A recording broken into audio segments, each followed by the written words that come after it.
One of the icons of the Hanafi school of thought is Qadi Abu Yusuf.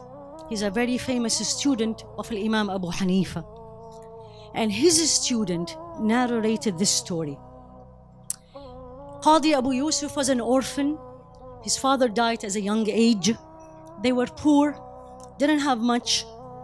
So his mother decided to send him to the market to work and make some money to support himself.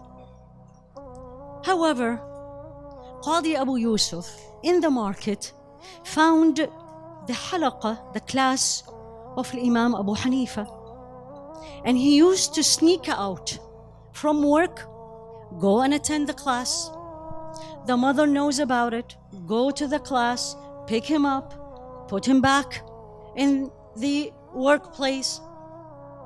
This is day 1, day 2, day 3, day 4. Finally, she came to the class and Abu Hanifa was sitting. Qadi Abu Yusuf, a young man, sitting there. She looked at Abu Hanifa, Al-Imam Abu Hanifa, and she said, "You know what? You're ruining my child. You're spoiling my child. You're taking him away from our source of income that can help him." Al-Imam Abu Hanifa, the faqih, as Imam Shafi'i used to say about him, كل الناس في الفقه عيال على أبو حنيفة.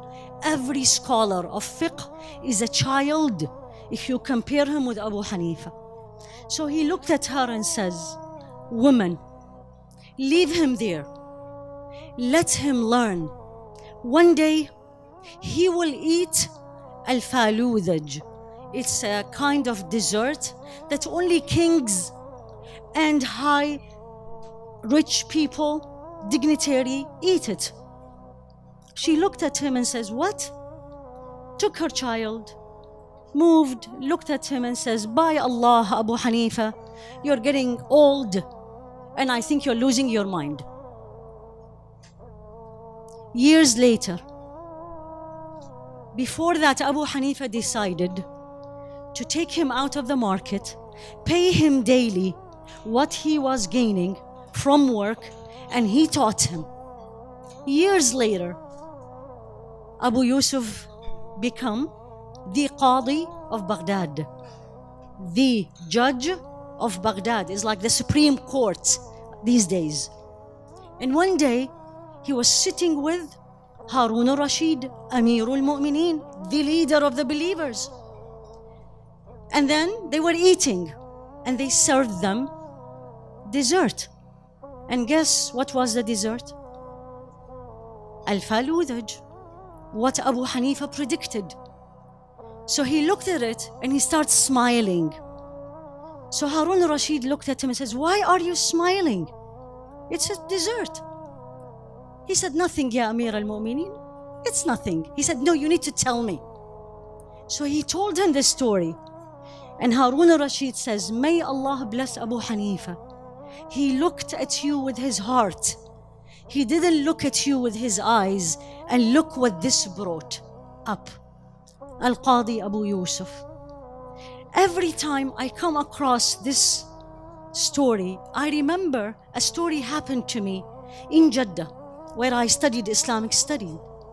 After I moved, I had to work to get, for logistics reason, to get permanent visa, to stay in the country and to study. So one day I was in labor and delivery. As you, some of you, most of you know, I'm an obstetrician gynecologist. So they called me for a delivery. Next day, I had fiqh exam. So I brought my books with me because sometimes delivery takes long time and I may be able to study. So I left my book, and it was book of fiqh, al-Umdah, and went to see the patient, came back. One of my colleagues next to me looked at me and said, he picked up the book and he said, "What is this? What is gonna give you? How much more you will make?" Very common question, very common concept. We look at knowledge, how much money it will bring me. And I remembered, of course, the word of Allah. In the Quran, and most of you, inshallah, you know, there's a lot of du'as. There is a lot of supplication. Allah taught us. ربنا آتنا في الدنيا حسنة ربنا لا تزغ قلوبنا بعد إذ هديتنا, and on and on and on.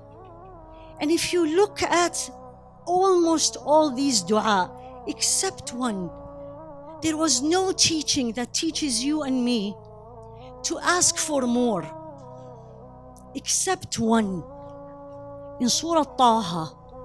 And Allah said it through Rasul alayhi salatu wasalam, and it's a dua. وَقُلْ رَبِّي زِدْنِي عِلْمًا. Oh Allah, increase me in knowledge. Increase me in knowledge. Teach me more. Never, ever is enough. And knowledge, because that's a very common question. A lot of people ask, what is knowledge? Which one? So everybody has to go and become an imam and a sheikha and memorize the Quran. What about the others? The answer in a simple word, and it's not my words, scholar's word, is any kind of knowledge. Number one, halal, is allowed by Allah subhanahu wa ta'ala. And number two, brings you closer to Allah subhanahu wa ta'ala. That's what you should pursue. If it is otherwise, then you need to think about it. Is this easy? Is this available? Is this something we want to do? What will make me do it? A lot of people ask me this. What made you go and study Islamic studies and you're already an obstetrician and gynecologist? Why? Simple answer from Rasul alayhi salatu wasalam. And this is a hadith by Muawiyah, and it is in Al-Bukhari. And Rasul alayhi salatu wasalam said this to each one of us. Your Rasul, my Rasul alayhi salatu wasalam said the following. من يرد الله به خيرا يفقهه في الدين. من يرد الله به خيرا يفقهه في الدين. Whomsoever Allah, my creator and yours, wants khair, goodness, general, for him or her, what does he do to them? Allah, give them more money, give them big homes, more cars, more vacations? No. يفقهه في الدين.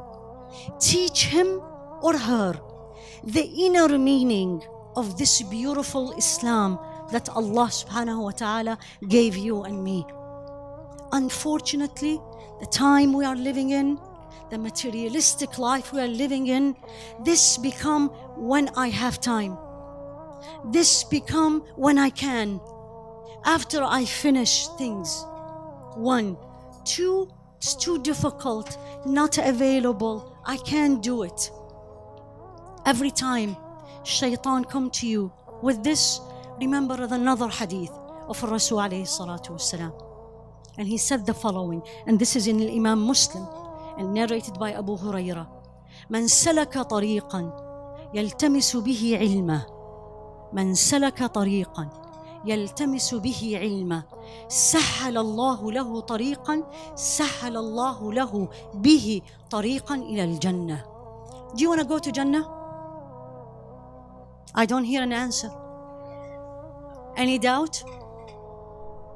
Do you think you can? Inshallah. I love this inshallah. Yes, for sure. But I need to work for it. Simple answer by Rasul alayhi salatu wasalam.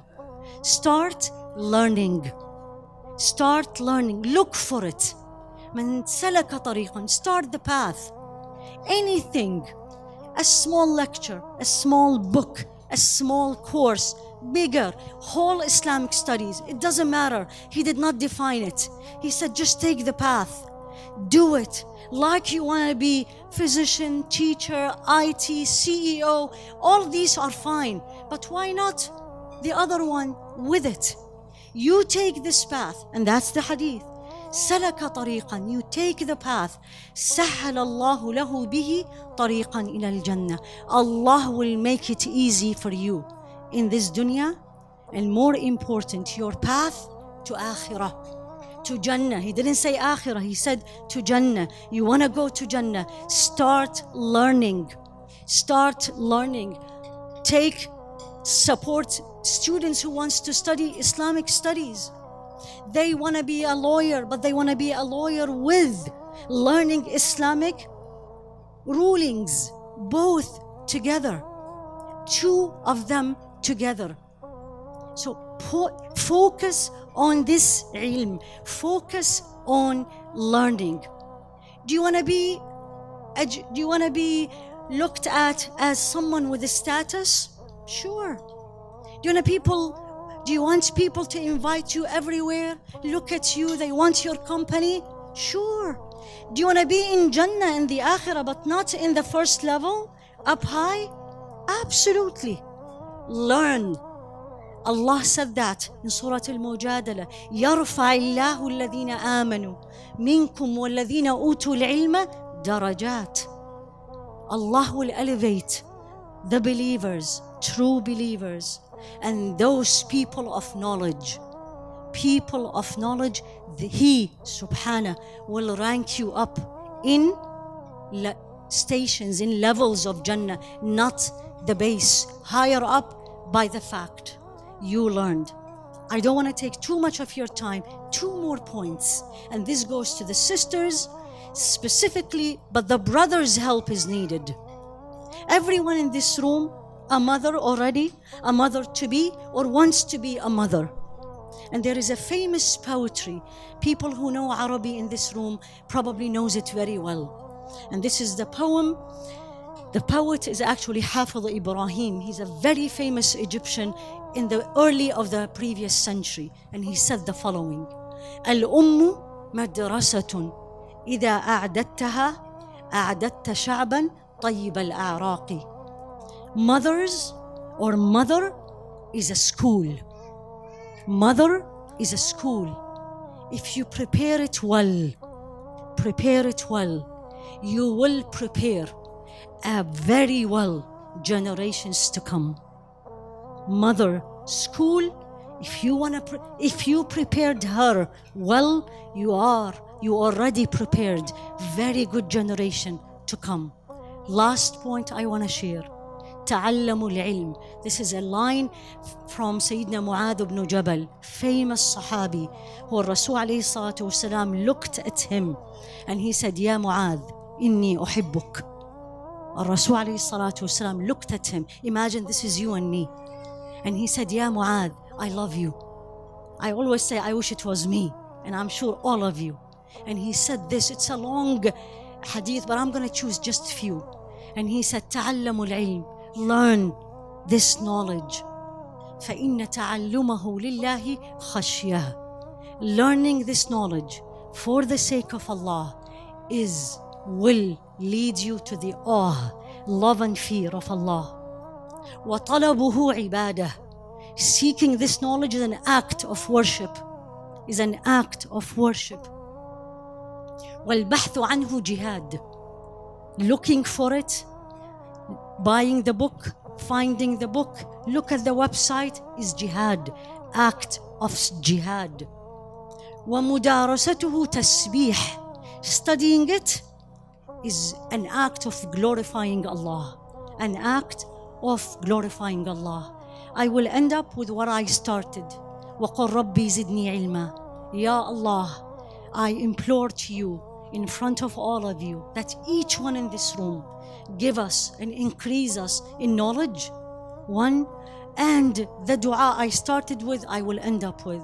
Ya Allah, teach us what is beneficial to us and benefit us from what we already learn and what we already